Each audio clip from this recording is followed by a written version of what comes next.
Welcome back, friends, to Marriage Redesign. Today we are in Module 4.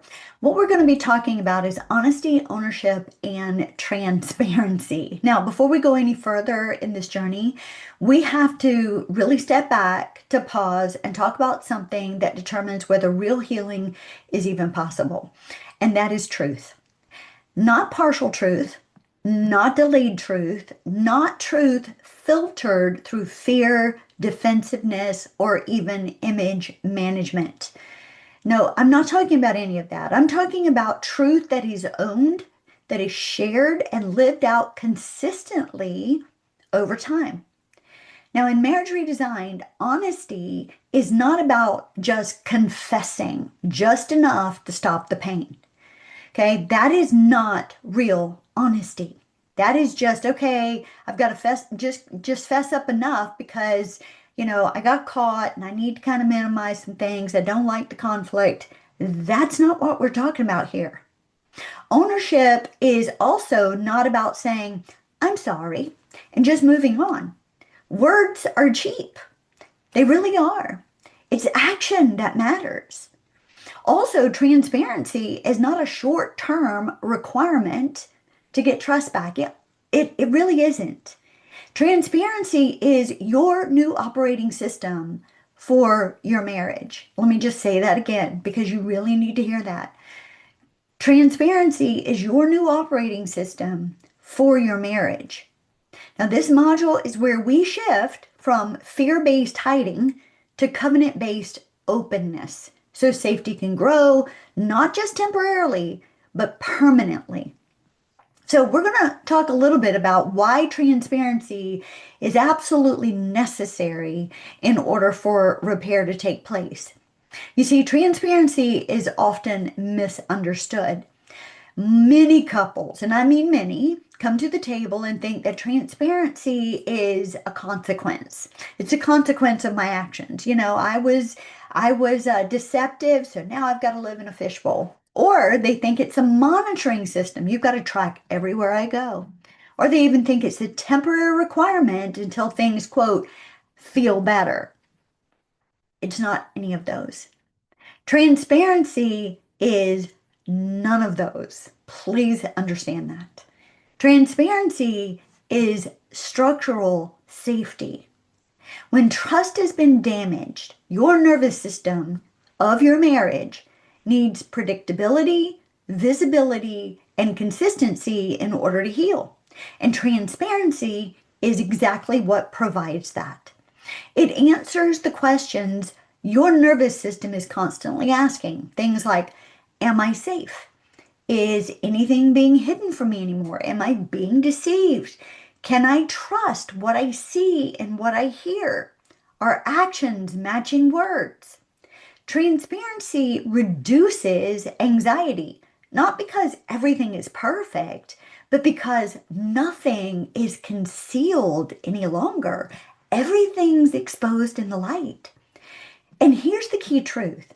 Trust is not rebuilt through time. Not at all. Trust is rebuilt through repeated experiences of truth over time. So it's what you do with your time that matters. You're repeating experiences of truth. You're being honest over and over and over again. You're living a transparent life throughout time. That is why transparency is not temporary. Some people think, oh, I'll live this way for a short period of time until things get better. But transparency inside of your marriage is non-negotiable. God never intended for there to be any secrets between a married couple. The two shall become one, he said, which means if you're hiding something from your spouse, you're actually lying to a part of yourself. So we were never to hide anything, and secrets inside of marriage are like cancer to the body. It will eventually erode it and kill it. So transparency is not temporary. It is for the long haul. It is not something that we graduate from either. It becomes the normal rhythm of a healthy marriage.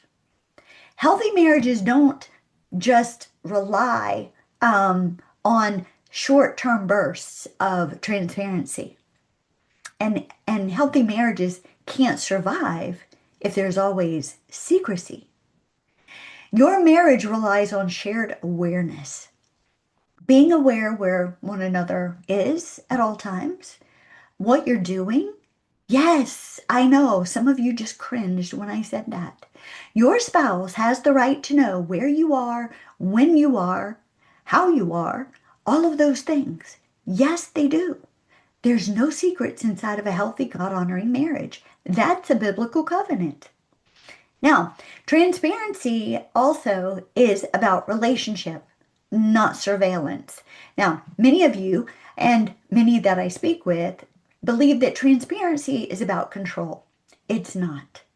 It is not about one spouse policing the other. It's not about playing detective all the time. It's not about constant interrogation. No, no. Transparency is a voluntary, please hear me, a voluntary posture of openness. It means you are willing to do this. It sounds like I want you to know what's going on inside of me. So I really, really want that safe space to share my feelings with you. I want to be vulnerable with you. Also, it sounds like I don't want there to be any hidden spaces between us. I choose visibility because I value our marriage. You see, transparency builds safety because it removes the need to guess, assume, or investigate. When transparency is consistent, hypervigilance decreases, anxiety calms, and trust begins to shift from fear-based to informed. This is how marriages move from being very fragile, which is where you have been, to secure. Now I want to shift a little bit and I want to speak to you for just a moment about denial and defensiveness. Now, denial and defensiveness are not character flaws, okay? Please hear me in that. Many people think it is, but it's not. They are actual fear responses. Denial says, if I minimize this, maybe it won't hurt as much. Okay, that's why we deny the betrayal. That's why we deny the fact that we've been cheating, right? We know we've been cheating, but we just kind of put it on the back burner. We do those things as a denial because we fear. Also, defensiveness says, like, if I protect myself, I won't be overwhelmed by shame. But that's just not true. Here is what is truth. Denial and defensiveness block repair. They keep the marriage stuck in power struggles. You're constantly in this battle. They keep you stuck in circular arguments. Do you notice you go around the same mountain time and time again with the same thing over and over? They also keep you emotionally distant. And there's repeated rupture without repair. You see, ownership is the antidote. So stepping into and owning what you've done is what is needed, not the defensiveness. So what does ownership sound like? Well, it sounds like I see the impact of my actions. I can see that it wounded you, devastated you horrifically. I am not going to explain this away. I mean, this was my choice. You did nothing in this. This was me. I take full 100% responsibility without shifting any blame to you. That's what ownership sounds like. And ownership doesn't require perfection. Please hear me on that. It requires honesty without justification. Now, when ownership replaces defensiveness, you'll see that safety increases.